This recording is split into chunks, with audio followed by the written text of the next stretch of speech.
Well, Cliff, it's that time again. Sure is. Day 3, the last day. Some say the best day. Some say the worst day. They do say that. What are your thoughts on the day 3 of PAX?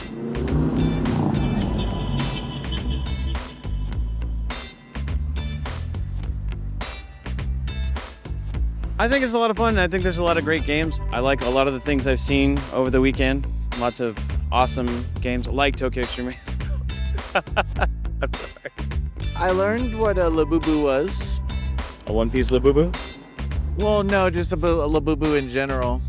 Not specifically a One Piece one, but a Labubu in general. Yeah. All right, let's start over, Mark.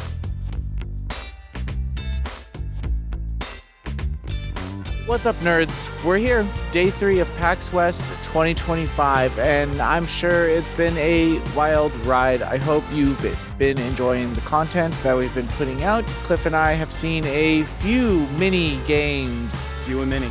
Did we have fun? I had a great time. There was the next variety of games. We got racing, we had farm simulators that were also tower defense. Honestly, I didn't see a bad one out of the bunch. I think it was a really good variety this year.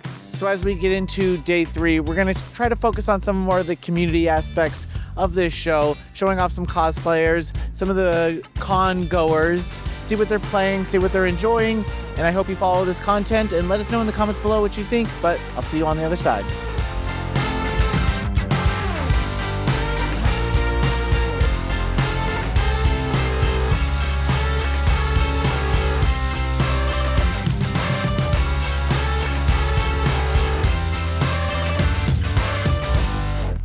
Video games.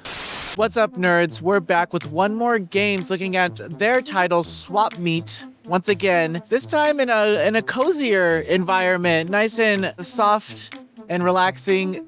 Around us, though, the chaos of meat and swapping. Please, since PAX East, give us the update on what's going on with SwapMeat. Yeah, so I think since PAX East, we were about to run Meat Lab 5, that's correct. So we've had 5, 6, and we're about to run 7, which will be on September 4th until the 9th. If you go on Steam, wishlist us, sign up for the playtest, join us in Discord, play it. It'll be our last playtest, our last public playtest. This will be just before our launch, which we intend to do in the fall. One of the things that we're doing for players that have helped us build this game is we're giving away a cosmetic for anyone that's playtested. So this will be the last chance to play before launch and grab that cosmetic. A lot has changed though. At PAX East, I think we were only shown the first solar system. We have 2 solar systems now.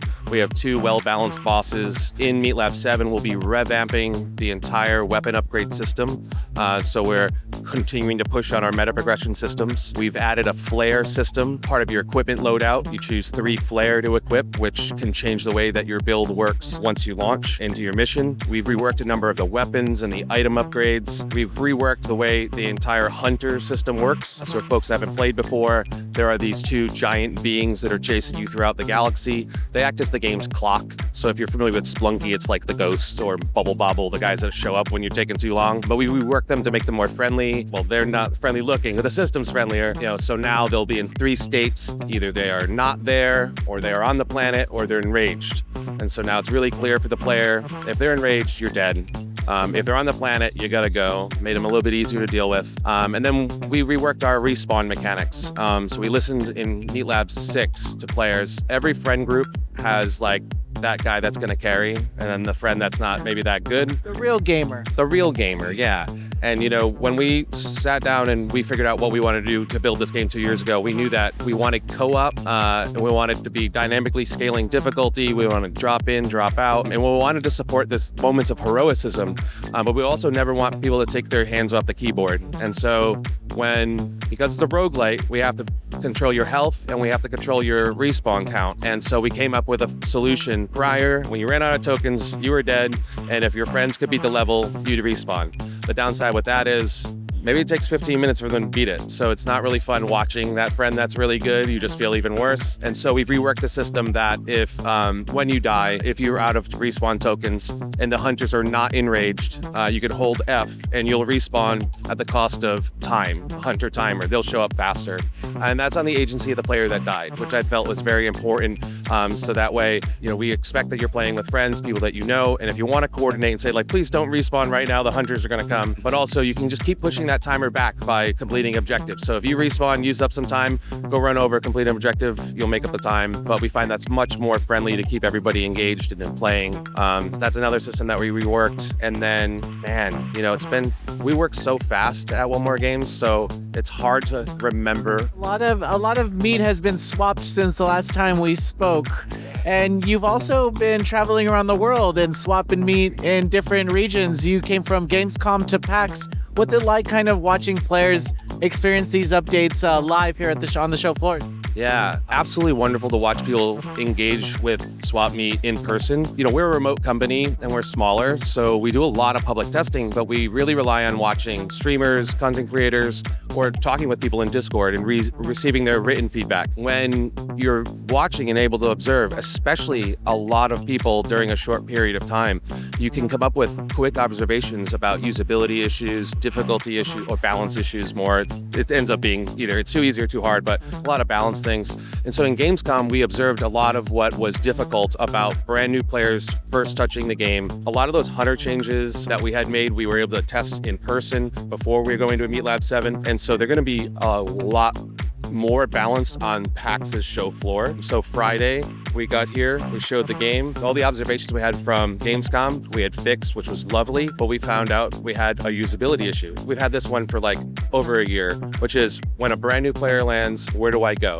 And we've identified what the problem was, went home, 1 a.m., fixed it, pushed out a build, updated them, came back the next day, and then we observed that the problem was gone. So the best part about being on a show floor, not just about talking with people that are passionate about games and showing them your game, it's that people are still helping you learn about what you need to change. And so the last couple days has been excellent because we didn't need to update tonight. Last night, we're not going to update tonight. We're just going to let people play, have a good time. And that's pretty exciting leading up to your last beta and launch. What can players kind of expect coming out from those updates? And are we locked in on a launch? And what can that release look like? Sorry to put you on the spot too. Oh, it's not a problem at all. So for Meat Lab 7, what players can expect is the first and second solar system should flow much better. As you traverse through environments, the pacing's much better, the difficulty ramping is much better. The meta progression systems are in there now, and they are more refined, so you'll get more of that roguelite feel. The bosses are balanced, are much more balanced. We took a lot of feedback. We remade the first boss 3 times. It's much more balanced going to Meat Lab 7. Of course, we're going to learn a lot, but we've seen people on the show floor defeating it. And our second boss is also been tweaked quite a bit based on player feedback. So you're going to have 2 entire solar systems. A lot of the abilities feel better, those meta progression systems. And then you asked about launch. So we intend to launch this fall, and we don't have a date just yet, but that's our intent. Well, we'll definitely be covering all the details from the updates and leading up to launch. We're looking forward to swapping meat this fall, tomorrow, next month, wherever meat needs to be swapped, SwapMeat will be there to meet you. Thank you for your time.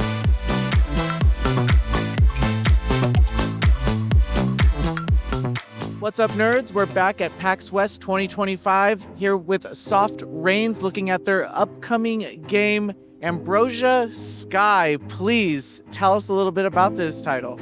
Yeah, so Ambrosia Sky is an immersive, first-person sci-fi clean-em-up. I love the pitch on paper. I'm sure there's a lot to unpack. If you look at this game's gameplay, it has this visual style that just calls out to you. How does those gameplay elements fit into the description of the title? Yeah. I mean, there's a lot of things that the game is a confluence point for. So what we're really trying to do is to recapture some of the stuff that we love about immersive simulation games, the first-person adventures that really put a lot of layers of world building and storytelling and environment. Let the player explore that, experiment with those systems. But then what we want to do is also look at what we see happening with job simulators and cleaning games and players showing this interest in innovative gameplay lets you occupy an unconventional character.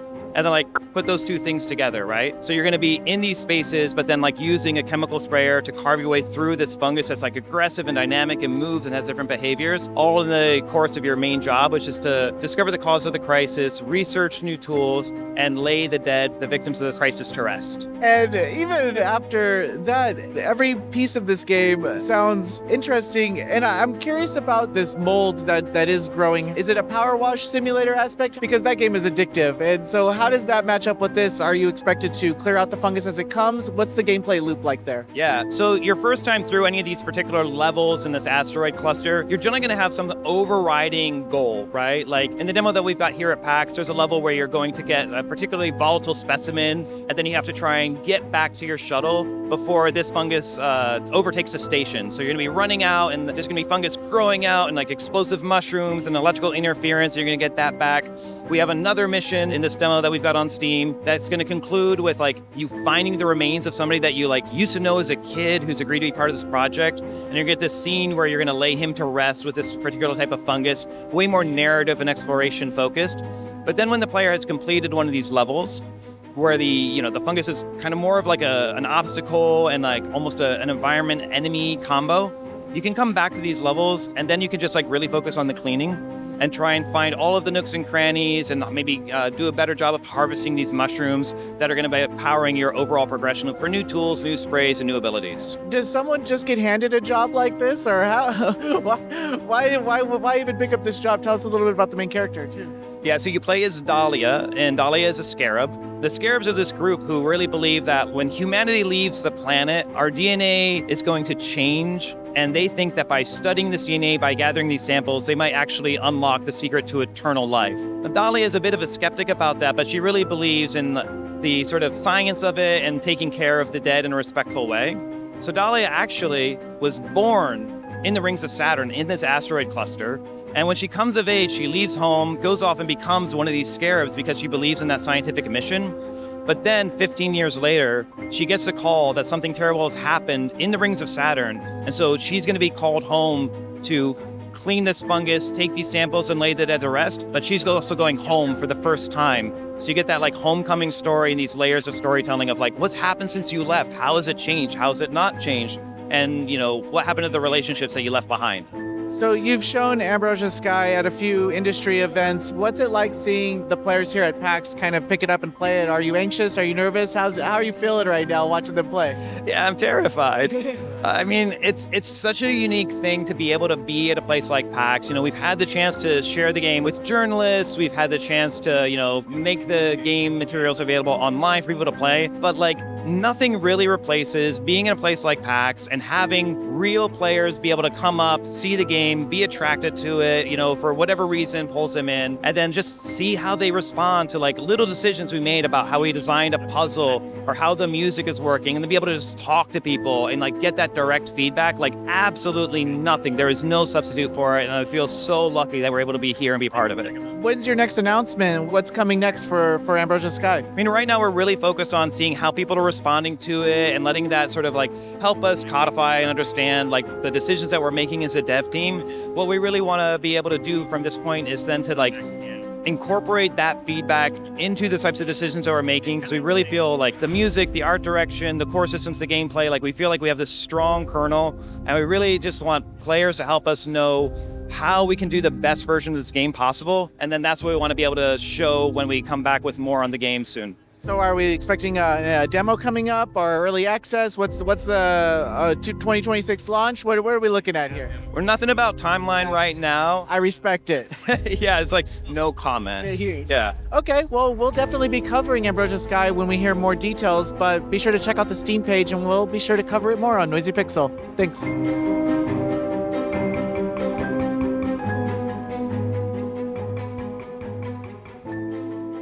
Big test. Testing the mic, and I'm testing the mic 1, 2, 3, 4, 5. Yeah? Ready, rock? Hey, what's up, everybody? Hey, what's up, everybody? Gamers. Hey, what's up, gamers? It's Battle Athlete here with Noisy Pixel here at PAX, and honestly, I just want to see what everybody's up to. Whoa, is that Springtrap? Oh, can I see that? Oh, it's a mask. You wear that? Can I see what that looks like? No, not for me to wear. You can wear it. It's gonna like take 5 minutes. Just wondering, how's your PAX been?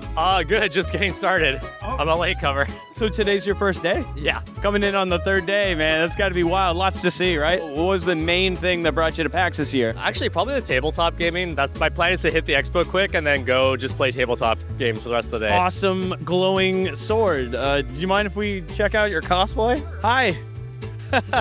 How well can you see in there? Yeah. Field of view is a little limited. I'm digging the Buster Sword, man. So I added this nice handle to it, and I think it came out pretty well. Oh, that's awesome. Can I hold it? Here, I'll trade you. I will keep your mic. I will keep your mic. Yeah, dude, I saw you riffing from like over there. Yeah, man. Can you give me a lick or what? I don't know if it'll even come through, but We'll give it a shot. that's not. No, that's from here. Oh, here we go. My ass. Here, I'll be right here. Here is mine. Did you make this yourself? Yes, I did. I did make it myself, actually. So I found a 3D model on Bamboo Lab, and that's just the base structure of it. But everything from sewing to gluing, soldering. Is it okay if I touch it? Oh man, that's awesome. Look at the details. You clearly put a lot of time onto this. Just like the chance to play with a bunch of other geeks and try something new. Like probably not D&D, even though I love D&D, but Honestly, I think it's that mutual love for the same thing that brings most people out here. It's not necessarily one specific thing, but just getting everybody to come A out. lot of the hard stuff is 3D printed. The sword specifically, it has a carbon fiber tube in it, and then it uses a lightsaber control board. So this is. Hold on. Whoa! Here, I'll trade you this mic. Okay, here we go. Yeah, thanks so much, man. I mean, you guys look great as a duo, you know? This is her and I's first time here, but I'm actually here checking out the Terrible Lizards game from, I forgot the name of the company, but it's an actual extension of the musicians J-Team Music. And then when he mentioned that, we have an extensive branch now, creating a game called Terrible Lizards, and he said that they're going to be here at PAX, it's like, okay, I normally wouldn't come here, but I want to check this out because this is something from my favorite artists, so.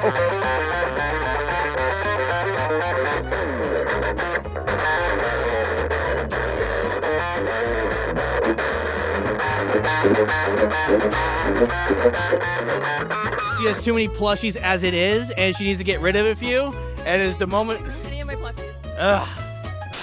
What's up, nerds? We're back here, PAX West 2025, with Yacht Club games in a very cozy, intimate environment. But this is the lengths that we go through to catch this elusive mouse that seems to always be at every event, but not be at every event at the same time. And for years, I've been wanting and hoping for a release date on Mina The Hollower. What can players kind of expect jumping into this game for the first time? Someone with a clear head jumping into this Zelda-like GBA inspiration, like adventure. What are we looking at? Okay, so I feel like that's a really fun question because there's so much to do with Mina and that just doesn't meet the eye. So of course, visually, it is a love letter to the Game Boy Color. But like Yacht Club Games is like dedicated to bringing retro inspirations to a modern generation. So with those Game Boy, though we are loyal to the 8x8 pixel tile colors, using 4 colors, including black and transparent. But it's kind of reimagining if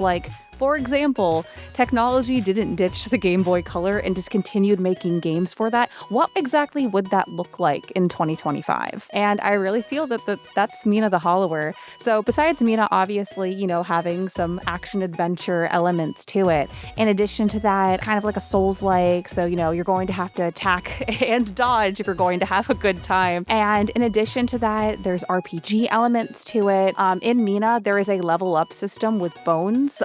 You bone up. There's the in-game term for that. And you can make different builds with that. You can focus on attack. You can make it a glass cannon and only attack. Or you could add to defense. You can add to magic. You can do it whatever you want with it. And in addition to that, not only with the level up system, picking your different items. So Mina's canonical weapon is the Night Star. But at the beginning of the game, you can also choose between this dagger duo, Whisper and Vesper, the Night Star. And then in addition to that, the Blast Strike Maul, which is this giant hammer weapon. But like in addition to the RPG elements of leveling up and picking your own weapon, you can pick between 3 weapons. You will be able to play as them later on in the game as well. So it's not like you're picking your only starter Pokemon. Like you'll be able to play with the other ones as well. There's 2 other items that you can get in the game. So there's 5 total weapons that you can use, and it's so cool. In addition to that, there's trinkets. We have over 60 of them, and they help customize as well with different abilities and different things where you can stack that on your build when you're like playing as Mina.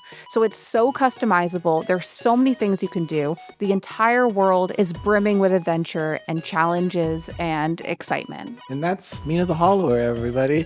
No, I really want to know, what about balance? We've seen the inception of Mina the Hollower when it was introduced a few years ago, but it seems like new layers have been added to it through that development. How has that evolution gone? How have we ended up here? Yeah, of course. Oh my gosh. So there's a reason that this game took 4 years to make. Oops. Yeah, because we initially announced Mina during the Kickstarter. You know, we were like, okay, this is the scope of things. And, you know, it was more like, you know, we're linear kind of levels, point A to point B. And from what we had from there, it's, you know, we were like, oh, well, we need more like connective tissue there. And ended up creating this like giant hub, you know, that connects the worlds, the different biomes. And, you know, we had our initial structure of it, and it's just only grown from there. I would say like the Achilles heel of Yacht Club games is that we have a hard time putting the creative pen down, which is really cool when we're like, I don't know, making the best game ever for you. But it is tough sometimes because like, you know, we need to get it out. Like that's so important. With PAX West and kind of getting the gauge of the gaming industry right now and seeing these players come to the show, what's it like kind of seeing people play it and just the people that have seen the demo and stuff from a development standpoint and seeing this game grow? How is it seeing people play and hearing that feedback from your side? So it's honestly really cool, you know, because like, you know, for like as a game dev in general, like, you know, we're working on the game, we're seeing the levels on repeat and as they evolve. And after a point, you know, when you've looked at something so much, like, you know, it's hard to have fresh eyes with it. And being able to see players, you know, like go through things and like experience level hazards in different ways and really figure out the nitty gritty details of the game on their own. It's such a unique experience to see it through fresh eyes. Like, I guess, a secondhand fresh eyes experience. And so that's why I feel PAX is so important to be able to attend to and have that live feedback and feel that energy and get immediate answers of like, oh, was that clear to you? Okay, duly noted for that. And oh, that wasn't so clear. Okay, I'll be sure to tell the team. So a cool fun fact about the demo, the reason that it ends there is because at that point in the game, it truly opens up. So everything you've played in that demo portion of the game is actually not a demo. It's literally the beginning part of the game and it's the tutorial. So from there, it's given you all the tools you need to be able to explore the world. And what's cool about Mina's world is that it's kind of technically open world. Though there's a canon like approach that you should do, you know, going to the crypt first, then the bayou, whatever, you can do whatever you want. Something to keep in mind though, the enemies will be harder, but the skills that you got in the tutorial are what you need to know to be able to take on those challenges. There's so much stuff to discover in this game. We're so excited for you to check it out. How is it to, when Yacht Club Games, you say Yacht Club Games approaches game development with wide ambition, is there ever time to reel back the ambition, or are you guys just a studio that likes to meet the demands of your expectations? Do you control yourself or do you let yourselves go free? Yeah, that's a very good question. I feel like we try our best to stick to scope. But then, like, you know, like in meetings, you know, we're chatting, we're joking, you know, everyone's, you know, throwing in all their ideas and discussing time, and we're like going through each one, and sometimes things will get added. But I feel like in total, we try to stay to like what's in the DDD and like what our clear vision is. We like to have like the vision lead us rather than just people, because like we all can turn in all our departments. Is it matching up with the vision? Is it what we're doing leading us there or taking us further away? And that way it helps with scope. But obviously, I don't know, we keep on seeing cool things and we're like, oh, that'd be really awesome. And like, you know, we've added like a pawn shop to the game and it's like the game needs to ship, guys. Like, oh my gosh. So I don't know, I'm very excited for you to experience everything about Mina. You mentioned it's a Souls-like. What about difficulty scale? How does that work with the game? With a player that maybe sees this as, here's the word Souls-like and gets kind of pushed back about it. How does difficulty scale in Mina? Okay, so for Mina, though, you know, obviously there are challenges to it, I'm The tools that we give you in the game are intended to be there for you to succeed. And for that, like if you go into a room and like, there's 3 enemies in the beginning of the game, like, ooh, that's a little scary. There's 3 enemies, but like, we'll make sure that like that room has like enough space for you to skirt around to be able to lead them. And so you could also like get level hazard, like rocks, for example, and throw it at them. So there will always be tools for you to succeed. But in addition to that, we also have accessibility options or modifiers for the game. So like if Souls-like is not your thing, I know in the community we like to be like, get good, nerd, but like it's one of those things where we want everyone to be also able to play. So there's cool modifiers in there that will be able to help you with that and accommodate. In addition to that, there's also like, I don't know, if you want to do sicko stuff, like make it 3 times more damage, that's also available in the game. Get good, nerds, We'll definitely be covering Mina up to launch on October 31st, and hopefully we see more of this elusive mouse because it's definitely a game that's been on our radars for quite a long time. So congrats on the launch, and be sure to check out more coverage of Mina the Hollower on Noisy Pixel.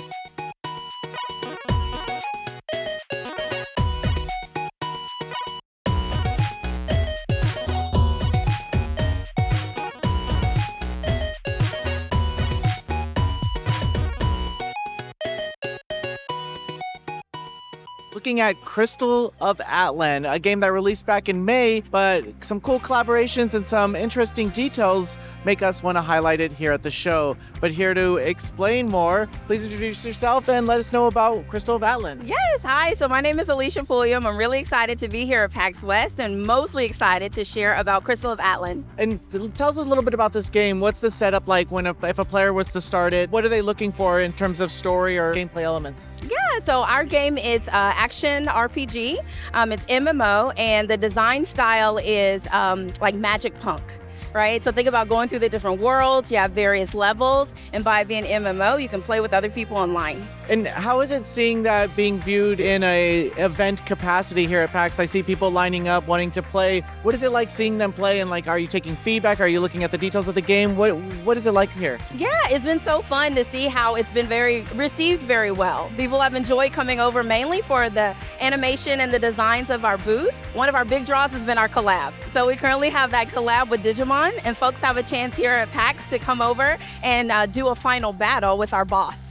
Well, that's interesting. Why Digimon for this world? Like, how do those collaborations come to be? And can players expect more collaborations like this in the future? First of all, why Digimon? Why not? Well, that's where I'm at. My head is, I thought I was the biggest and onlyest fan, and then I've realized that the world is a lot bigger than my room, and I need to get out of my echo chamber, and that's what this is all about. Yes. Me realizing how I could improve as a person.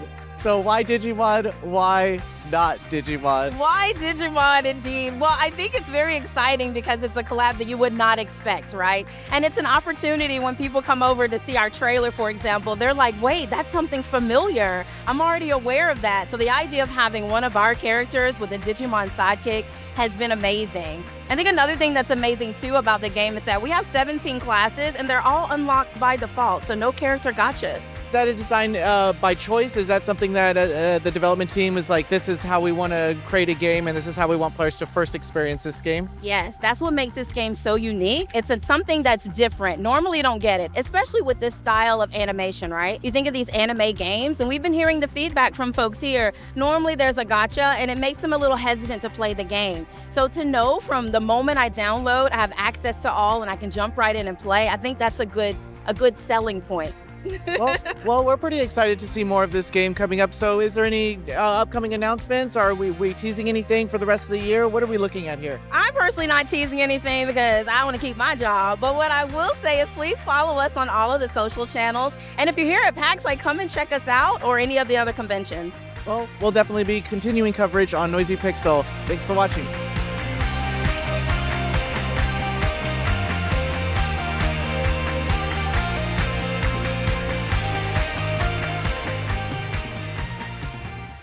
Can you hear me now?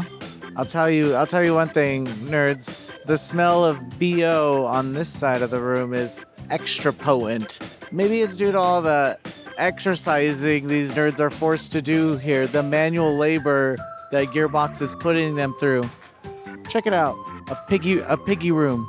I see a better future for gamers. One where we go into rooms and pick flowers and talk first before destruction. That's what brings me to my word on our Lord and Savior Jesus Christ. Thanks for watching this programming. Miss Fall Hunter, more like Game of Thrones Hunter. This is just a preview of what we have to go through. The anime girls called and we listened.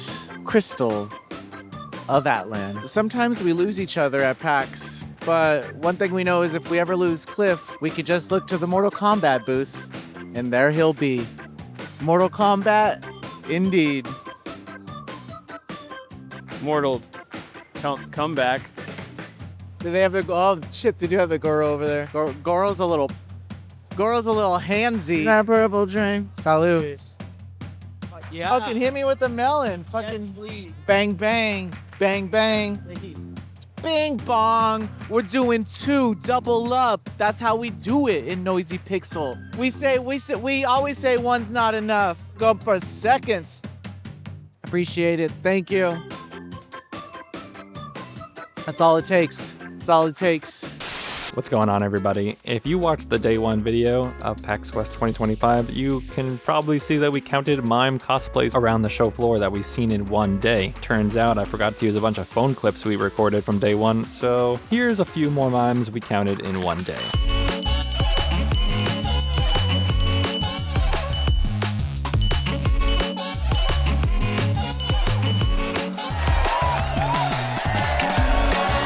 What's going on, nerds? Just want to say, as always, huge thank you for clicking and watching these PAX videos. It really does mean a lot to us. We put so much hard work into these videos, and between the interviews and just keeping up the effort all day, it really is a lot of work, but we wouldn't put the time in if it wasn't for our loyal subscribers. So if you haven't already, please subscribe, hit that notification bell, check out our social media websites. Thank you so much for consuming Noisy Pixel content. PAX West 2025.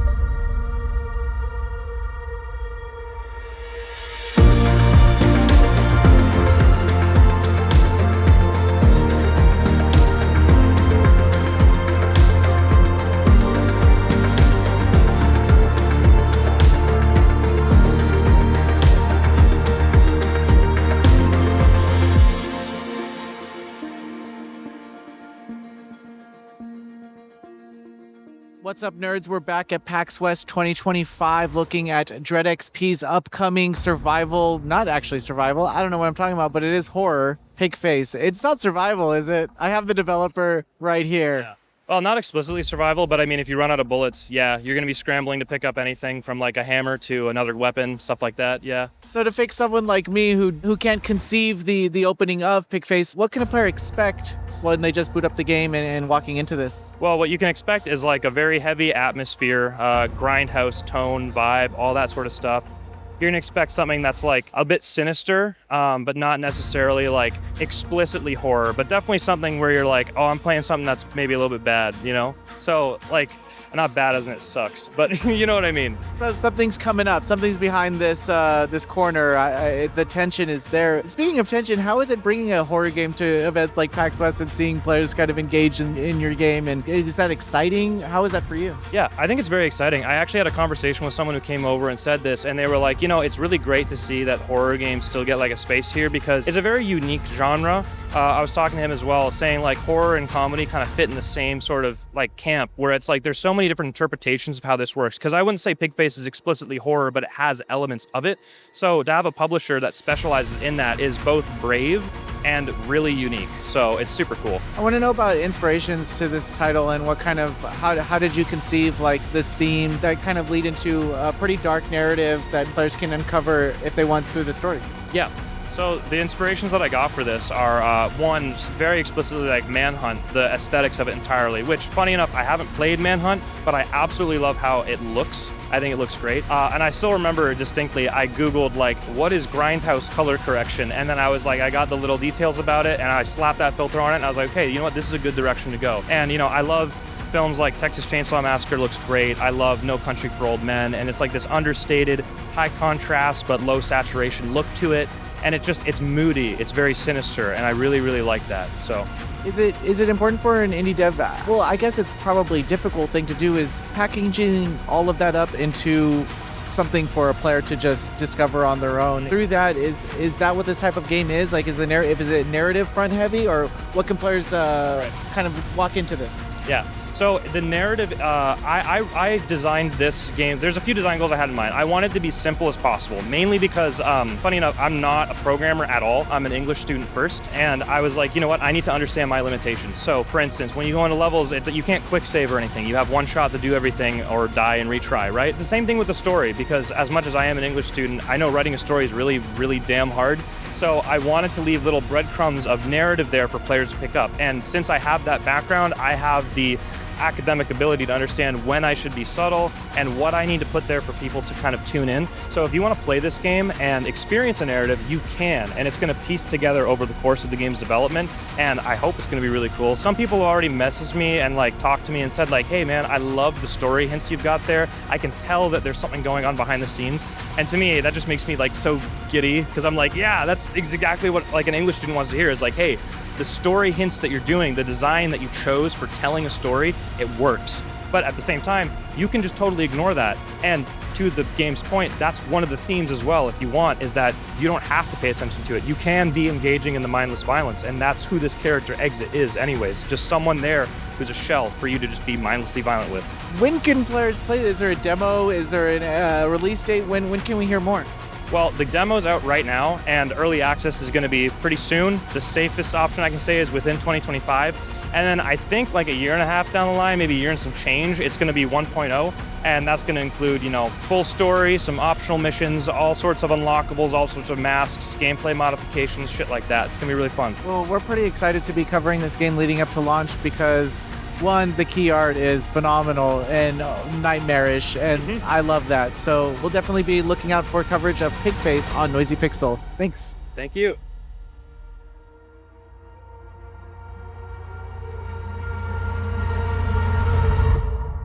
What's up, nerds? We're here back at PAX West 2025 looking at the Secret of Wheepstone with Dread XP.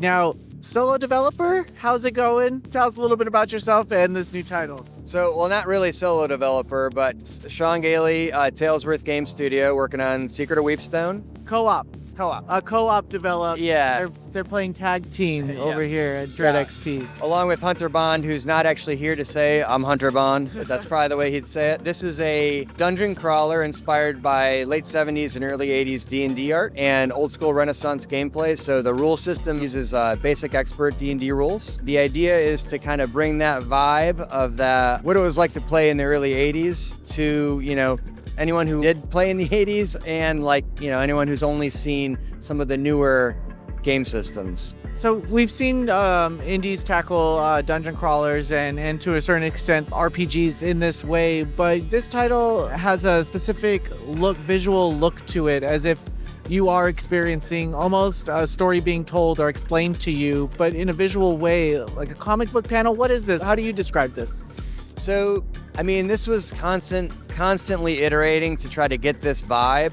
But for example, the narrator, Stephen Kelly, he reads it like he's a dungeon master or a game master of whatever tabletop game. So when you go into a room, he's going to talk to you like you're playing D&D. Having the art style be black and white is really to give that nostalgic feel, like the drawback to that art style. So, you know, a lot of the art now, which is great, that's full color, they didn't have the money.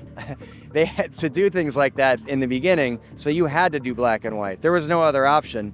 You couldn't do grayscales. That brings a challenge. So doing things with only ink, and it has to read at a small scale, and those artists overcame that. And some of them, you know, they weren't long-time career artists. They were new to it. Maybe it was the person that just designed the combat system needed to draw a dragon, so he drew a dragon. So, but yeah, so that same challenge, I wanted to take that on and bring that to life in a computer game. I mean, I'm not trying to replace tabletop.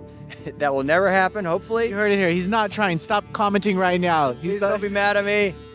I'm not taking away someone's D&D. It's just a different way to experience it. And if you've never played art in this era, maybe this is a way you could experience that. So tell us a little bit about the game flow. The player jumps into a new game. What's expected from the player and what can they look forward to here? Sure. So you won't be rolling a character. You will be starting in the town of Wheepstone, which is not doing great. Nobody there is living a great life right now. There's no heroes live in Wheepstone. Same energy. Yeah, so you're gonna pick from one of the 12 villagers that will volunteer to go on this mission to see what's going on in Wheepstone Keep. The lord of your town is sick. He's being tormented by dreams. Who wants to go find out what's happening? Is there a lot of choice in those early steps? Is choice something that plays into this adventure? Oh, absolutely. So there will be a lot of choice. There's some branching narrative that will be written in. Obviously not to the scale of like a AAA game, but yeah, your choices will matter. Who you bring with you will change the game a little bit. When they die, and people will die in your game, that's another thing that's unique to OSR-based tabletop, is that people will die. And that can be fun. It's, you don't have to reload immediately. Let them go. Yeah, all right. Let them go. So, and hopefully, some of my best D&D memories were when someone died. Yeah. So that's one part of the experience that I'm trying to deliver. So what is it like seeing players play it at PAX and look over their shoulders and how they're tackling this game? What's it like for you? Well, it was anxiety-ridden the first day, I will say. I've been working on it for a year, and it got to the point where enough people had seen it, and I believed when they said that they thought it looked really good. It wasn't just my mom. I was talking to strangers now, and so I felt like this looks good, but is it fun was something I didn't know what to expect. I think people have really been having a good time with it, and I've gotten great feedback on what I can change before the demo becomes public. But just generally speaking, it's been a big relief that people are having a good time with it. When can we expect a demo? Is there a release date or anything like that? Dread told me that I'm allowed to say soon the demo will be public, and we're shooting for a launch in probably later 2026. That's our goal right now. Well, we'll let you know when the demo is on Noisy Pixel, because we'll definitely be covering the Secret of Wheepstone through its development. It's really cool. So I hope you enjoyed it, and let us know in the comments what you think about the game. Thanks.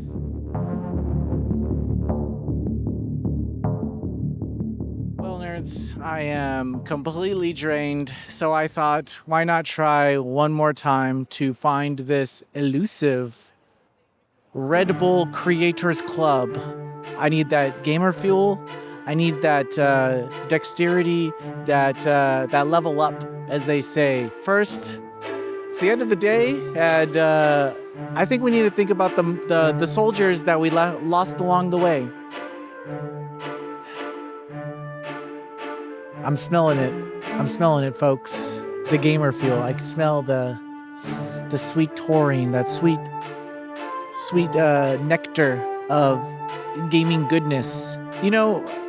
I've been a sugar-free boy for quite some time, and I will say, I might be a little fucking devastated if they don't have sugar-free up there.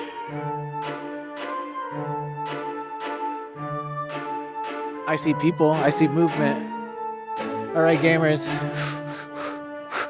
In order to get through the gates of content creator legacy, one has to be agile, have the soul and courage of a male-grown lion, a full-grown male lion, and use that to channel the ability to open the doors of what is known as and what is Red Bull Content Creator Club.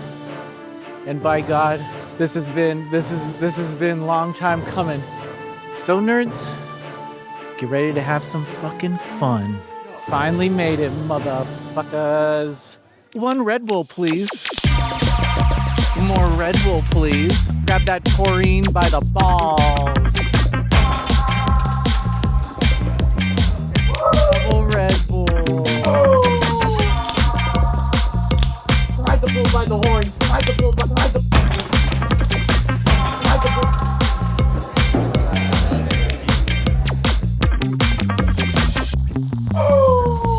More Red Bull, grab that taurine by the ball. Red Bull. Grab that taurine by the ball. Red Bull. Oh my God, I'm gonna be sick. Why did I? Where's Kirby when you need him? What's up, nerds? We're back day 3 of PAX West, and we have a returning guest, but not a remaster or a remake. No, our furry friend Bubsy is back for a new adventure, Bubsy 4D, just announced recently at Summer Games Fest, or Games Live? Opening Night Live at Gamescom. This globetrotter over here is ready to tell us all about this upcoming Bubsy adventure. What could possibly go wrong? Yeah, well, a lot, I guess, if you look at the last 5 games of the series. But, you know, we take that in stride. We're not denying the history of Bubsy, and that's why it's literally called Bubsy 4D as a sequel to Bubsy 3D. It is the first 3D Bubsy game since then, and it's pretty awesome. Made by Fabraz, the team behind Demon Turf and the upcoming Demon Tide. And they've just been an awesome partner to build this expressive platformer, as I put it. So giving a whole bunch of new movesets and speed to the character and really doing him justice. I want to know the general reception when the reveal happened.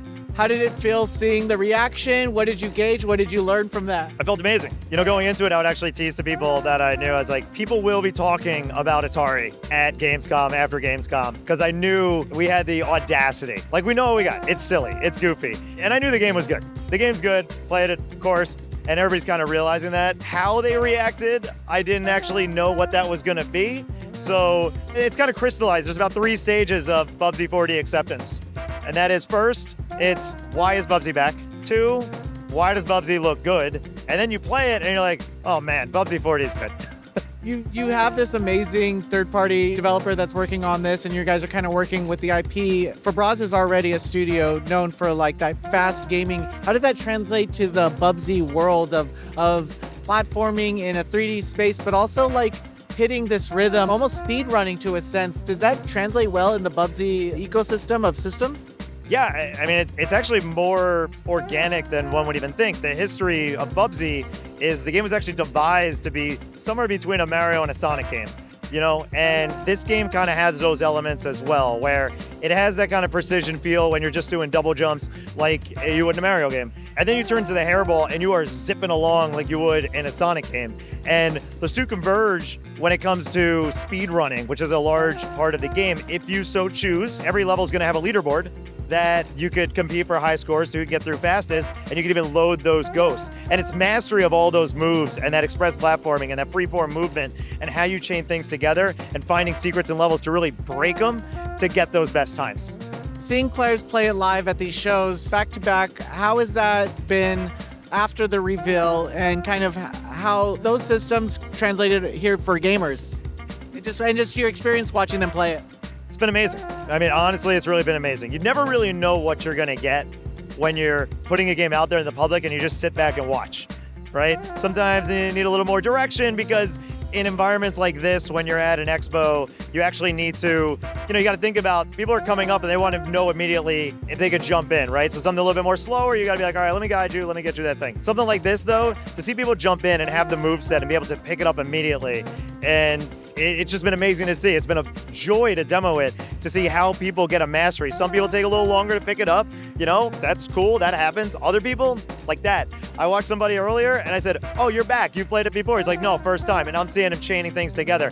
I saw a kid at Gamescom who was just absolutely crushing, going right through this thing. Hairball, out of hairball, back to dives, back to lunges, to the double jump, to the glide. And it was unbelievable. If there's a Bubsy 4D prodigy, it was that child in Germany. I find it incredible that we're even talking about Bubsy in 2025. What is it about the team that wants to keep this series alive? Why now for this 4th adventure? Believe it or not, those two things kind of happened independently of each other. It was not really in the plans.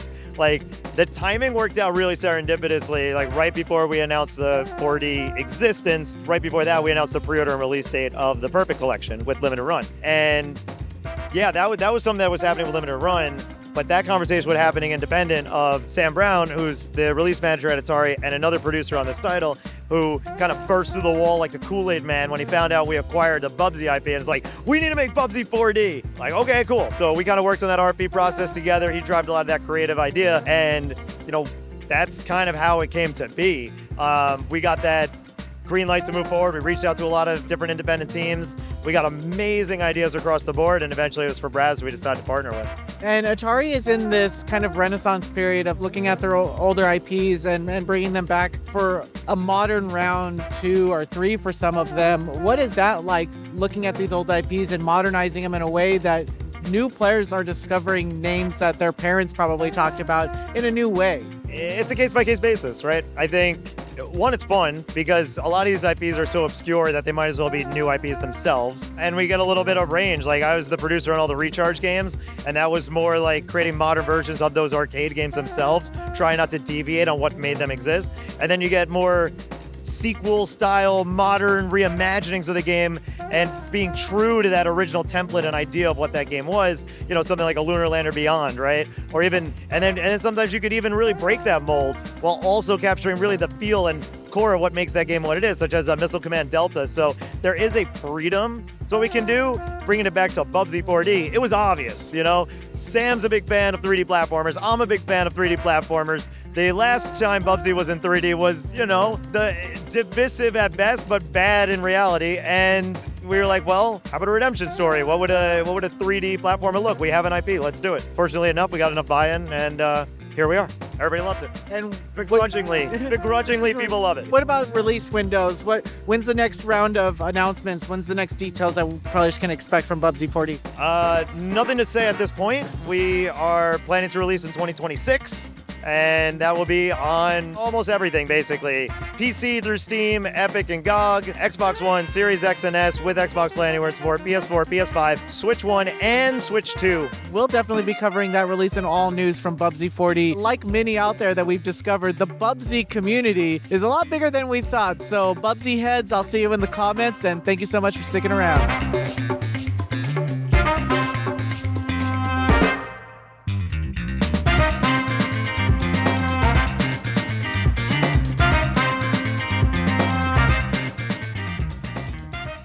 Look good, but you're already doing that. Oh, Goro, you're getting a little handsy. Whew. Well, here we are, day 3, PAX West. We're gonna be going home soon.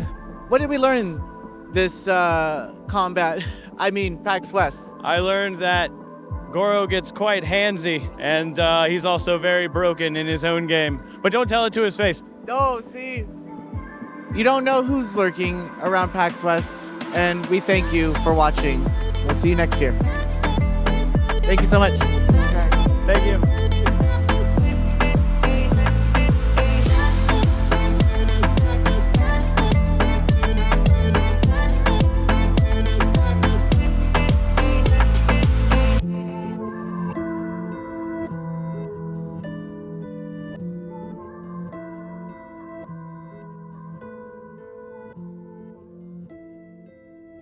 Can you hear me now? Games. Video games. Video games. Video games. Video games.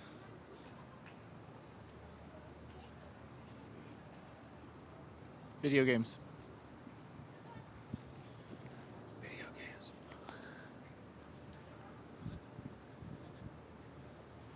Video games. You thought video games.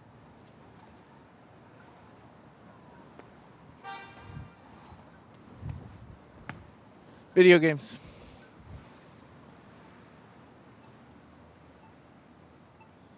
That's all I got.